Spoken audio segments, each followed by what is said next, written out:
Hello and welcome to House News. The government has confirmed to increase the fuel and electricity or energy subsidy budget this year. To that end, Minister of Finance Sri Mulyani decided to slash 2022 budgets for ministries and state institutions.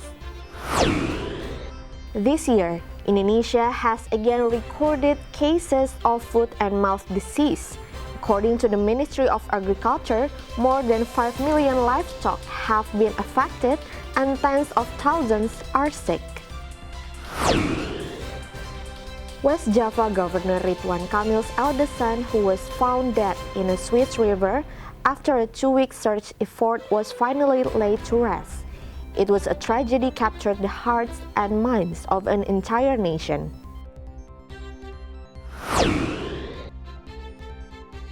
Commission 10 of the House supports the priority work plan of the Ministry of Youth and Sports Affairs for the 2023 fiscal year, which requires an additional budget.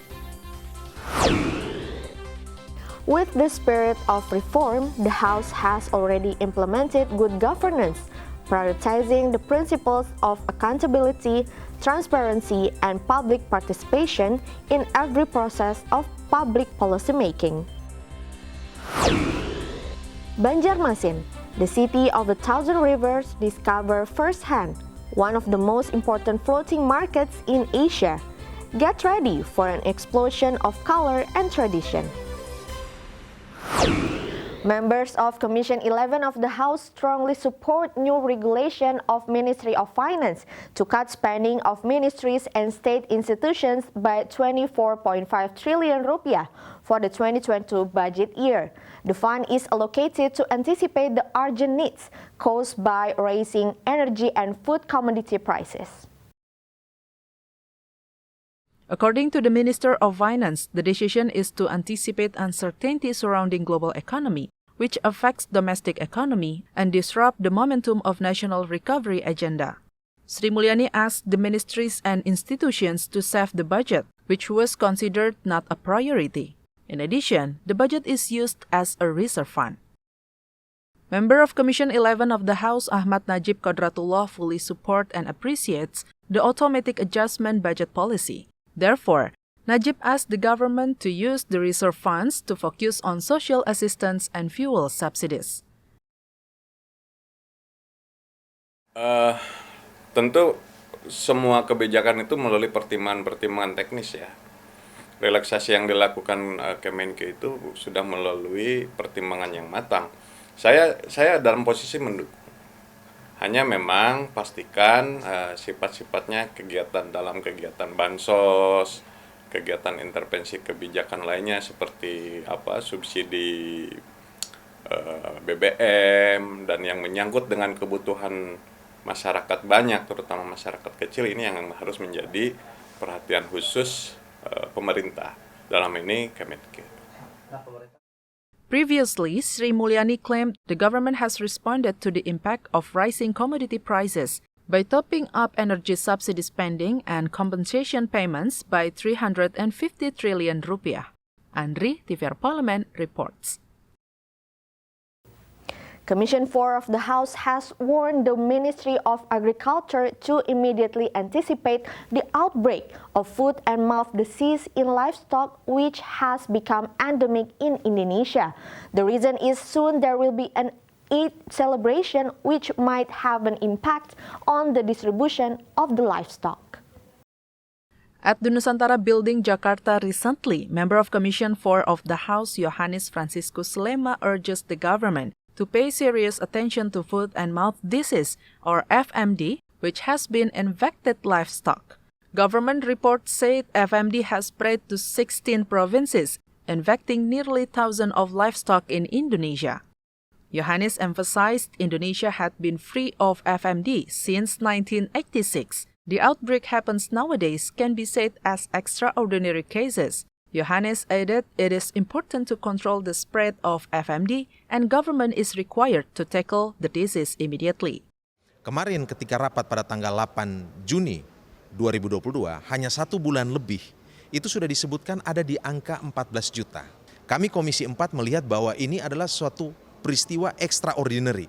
karena extraordinary, maka penanganannya dan solusinya juga harus cepat, cekatan, dan juga pendekatannya juga harus luar biasa.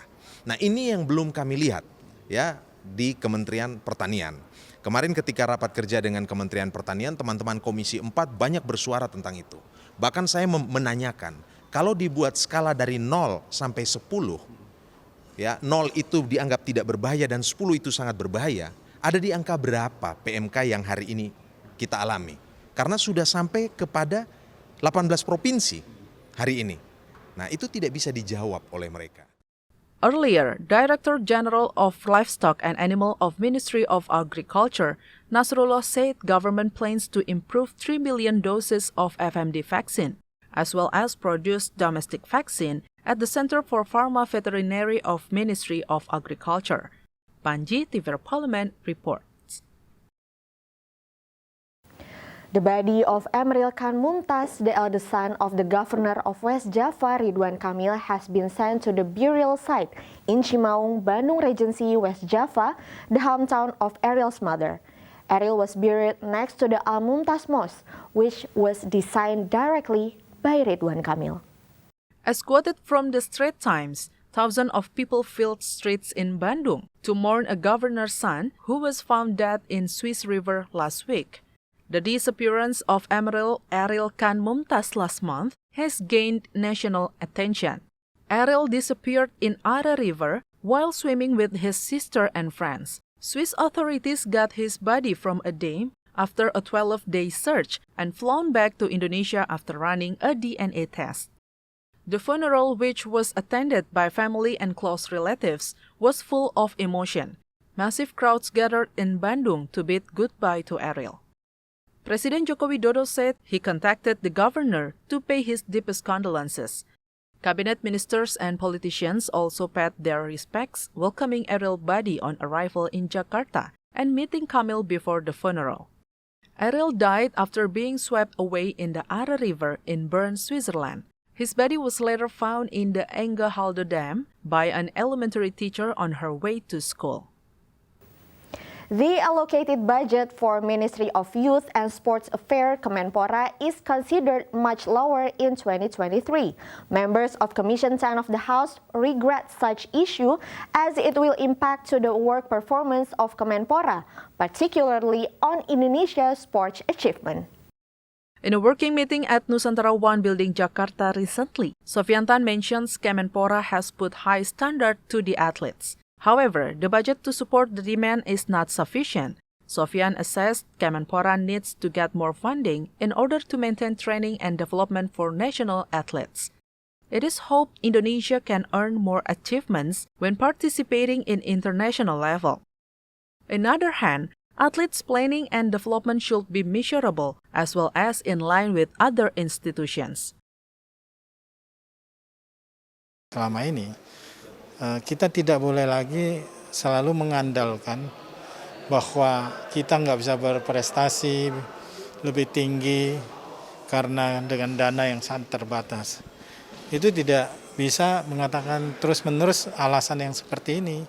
Karena persiapan untuk menuju satu atlet yang berprestasi kan tidak datang dalam waktu 1-2 tahun. Dia membutuhkan waktu mungkin puluhan tahun malahan kalau pembinaannya sejak. Sofiantan also appreciates remarkable achievement of Indonesian athletes in various international events recently. Despite a very limited fund, Indonesia managed to reach the third position of medal standings at the SEA Games in Vietnam. Sofian added Indonesia has strong potential of sportsmen, which needs to be supported by providing adequate fund and also early age coaching. Halim and Temi, TV Parlemen, report. Indonesian Parliament has implemented disclosure of public information. Last 2021, the House received the Public Information Openness Award by earning the title of Informative Public Agency Classification. Nevertheless, Secretary General of the House Indra Iskandar states the House will keep maintaining public information disclosure in terms of information related to the House agenda as well as budget. Last year award granted by the Central Information Commission or KIP should motivate the House to be more open to public. At the present, public can watch all meetings of the House complementary organs via live streaming of the TV Parliament. Additionally, public can also access various documents such as meeting report and decision-making process at the House. After attending the seminar of the Government Public Relation Coordinating Board, Bako Humas, with the theme, How Far is the Openness of Parliament in Indonesia? Secretary General of the House Indra Iskandar mentioned the House is committed to increase public access to parliamentary information. Indra added public can watch all House meetings via live streaming. The House also provides the information through official printed and social media as well as TV Parliament. Dan DPR kan sudah berkomitmen untuk terbuka gitu ya. Kita bisa lihat saat ini semua akses untuk persidangan-persidangan itu kan juga bisa disaksikan oleh masyarakat, bukan hanya yang datang tapi juga bisa menggunakan live streaming gitu ya. Itu adalah salah satu hal yang menunjukkan bahwa DPR berkomitmen terbuka kepada publik. Director of Indonesian Parliamentary Center, Ahmad Hanafi, assessed information disclosure of the House is considered well. Furthermore, Hanafi suggested increasing public information disclosure through public engagement in legislative process. By then, the policy issued by the House will be more accurate and beneficial for the public.